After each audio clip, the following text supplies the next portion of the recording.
छोटे बड़े सभी विद्यार्थियों को मेरा नमस्कार। आज हम इंटरनेशनल ऑर्गेनाइजेशन अंतर्राष्ट्रीय संगठन के बारे में विचार करेंगे।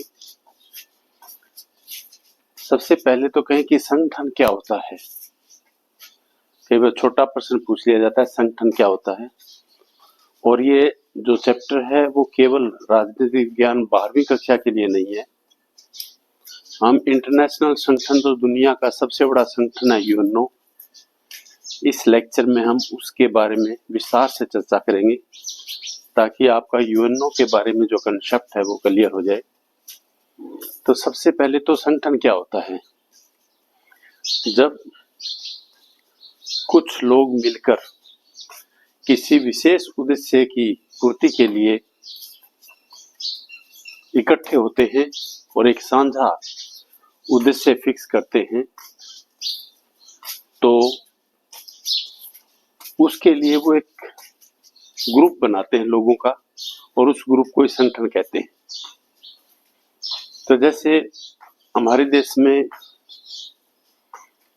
देश है, फिर राज्यों में बांटा गया है, फिर डिस्ट्रिक्ट्स में बांटा गया है, फिर गांव में बांटा गया है, फिर गलियों में बांटा गया है, मोहल्लों में, जिसे वार्ड कहा जाता है। यदि एक वार्ड के लोग मिलकर कोई साझा उद्देश्य के लिए, अपने वार्ड की तरक्की के लिए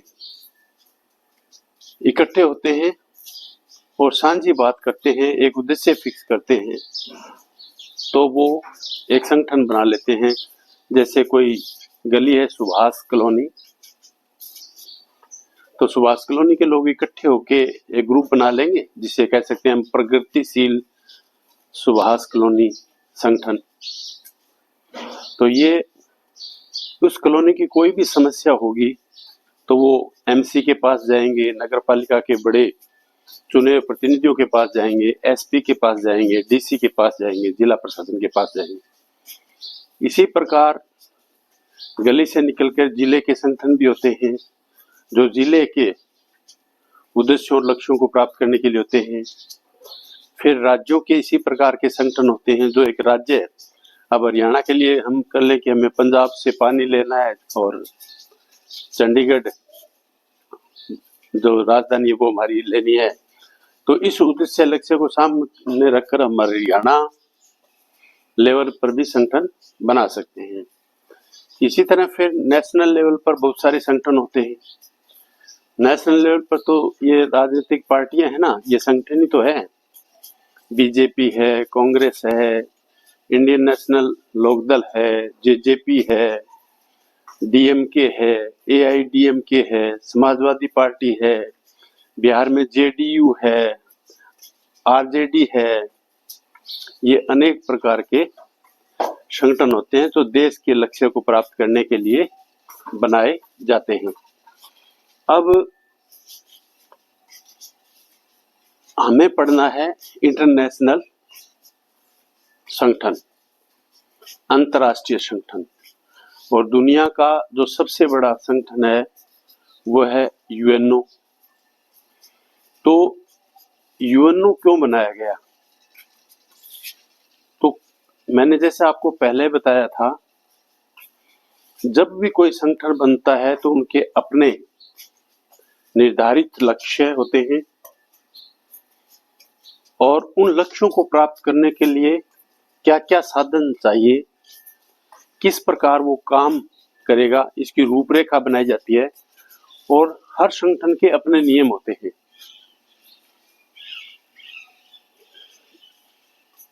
1914 से 18 तक पहला विश्व युद्ध हुआ था।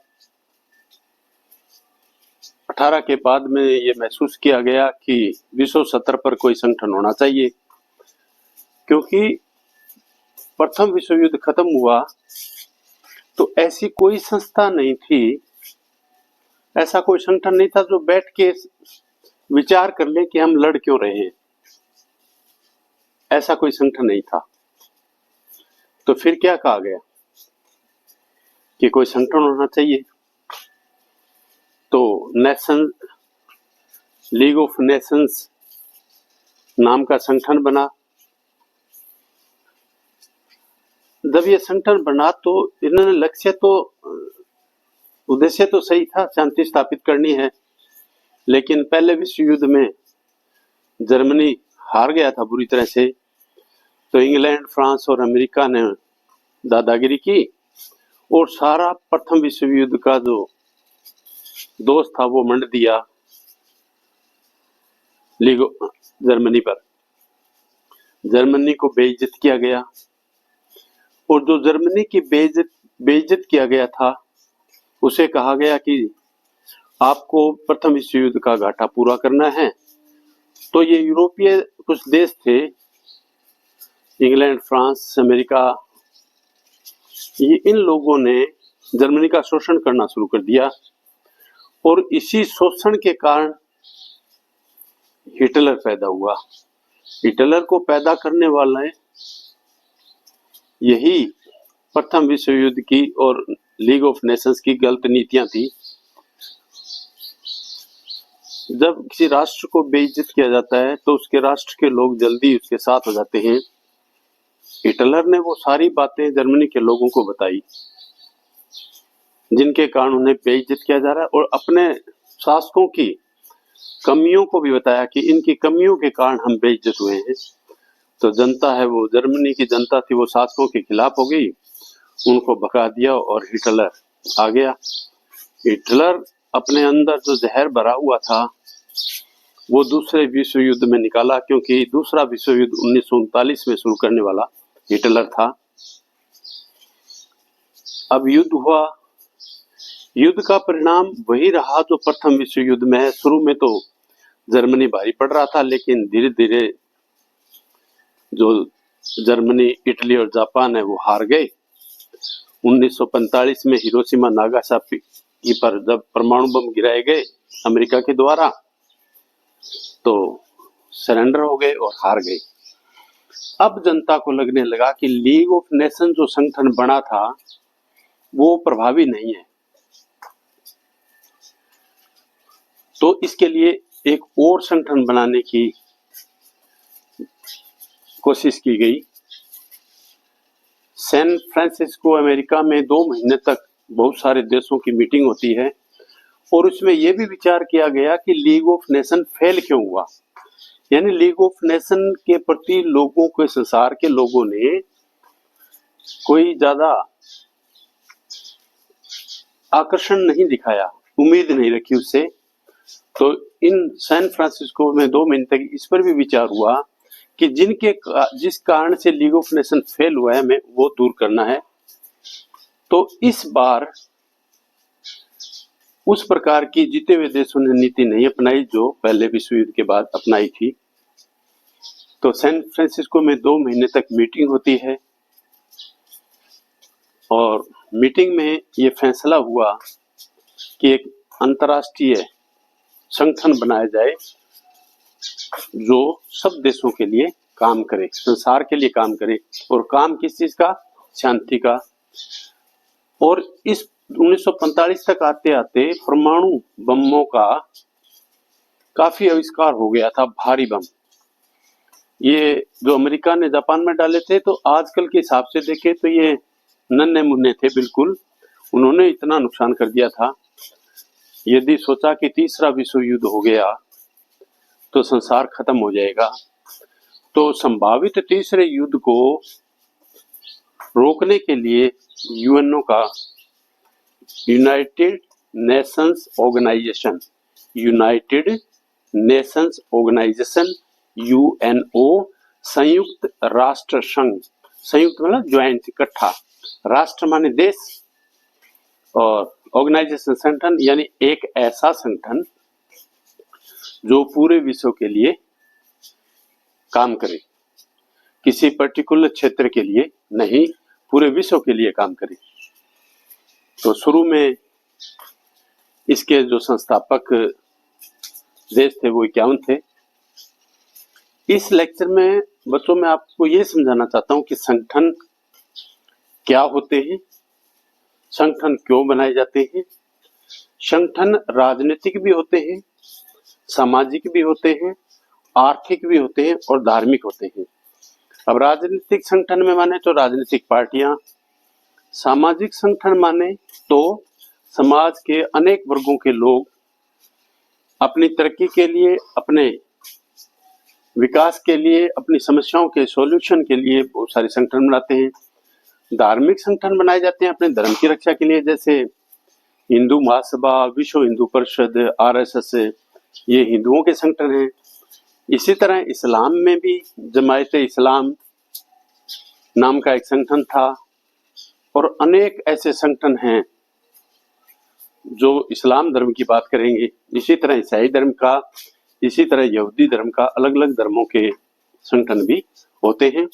तो राजनीति, अब प्रश्न आया कि संगठन कितने प्रकार के होते हैं। क्षेत्र के आधार पर यदि हम देखें तो क्षेत्रीय संगठन जो एक विशेष क्षेत्र से संबंध रखते हैं, राष्ट्रीय संगठन जो राष्ट्र से एक देश के अंदर अंदर होते हैं, और अंतर्राष्ट्रीय संगठन जो 2 या 2 से अधिक देशों से मिलकर बनाए, जिसमें 2 या 2 से अधिक कितने देश हो सकते हैं। यूएनओ में 193 देश इसके सदस्य हैं। तो और दूसरा यदि हम देखें तो समाज के जो भाग हैं अलग अलग, सामाजिक, धार्मिक, राजनीतिक, आर्थिक, उन भाग के आधार पर भी संगठन बनाए जाते हैं। तो संगठन का वर्गीकरण इस प्रकार से कर सकते हैं। बच्चों, इस वीडियो में मुझे इतना ही बताना था कि संगठन क्या होता है, और अगले चैप्टर में हम यूएनओ के बारे में पढ़ेंगे, और वो यूएनओ का जो लेक्चर होगा वो सिर्फ 12वीं कक्षा नहीं, वो 11वीं से लेकर एमए तक और सारी प्रतियोगी परीक्षाओं के लिए होगा।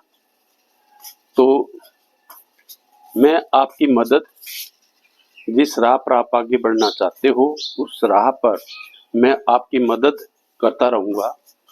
ये मेरा जीवन का नेक्स्ट लक्ष्य है। जब भगवान ने जो मुझे दिया मैं वापस देके जाऊंगा।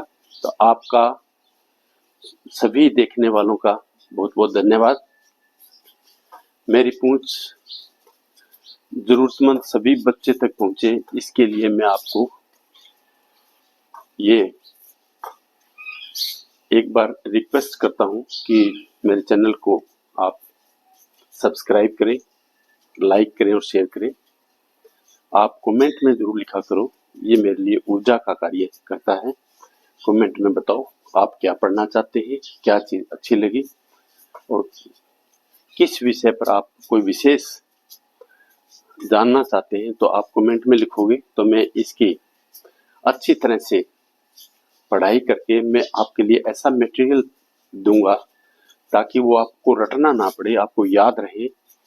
जैसे आम बोलचाल में वो अपनी बात आप बता सको और अपने विचार है वो लिख सको। आपका बहुत बहुत धन्यवाद।